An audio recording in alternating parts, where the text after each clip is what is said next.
They are unavoidable. In your home, on your phone, or a night out on the town. The ads are everywhere. Almost $100 million have been spent on ads in Florida alone. And with the large Hispanic community, there's a big push for the Latino vote. According to Pew Research Center projections, a record 27 million Latinos are eligible to cast ballots, representing 12% of all eligible voters. And one of those voters is a student at the University of Miami.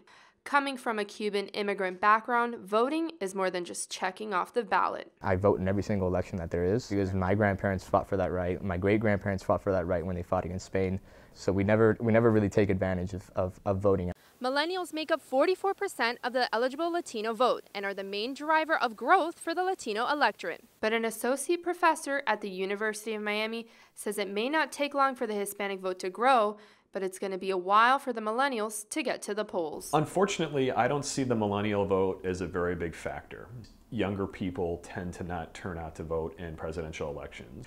And we know that voting, like many other behaviors, is habitual. So if this is your first time, you haven't acquired the habit, you're maybe not as likely to vote as somebody who's had multiple opportunities to vote. Klofstad is hopeful and is aware of the impact of the Latino vote. Well, the general history of the Latino vote is that it is a sleeping giant that has awoken over the past couple of electoral cycles.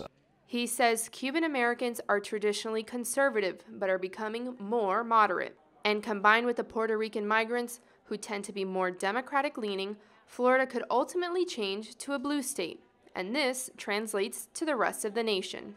According to census data, Hispanics are no longer going to be considered a minority by the year 2030.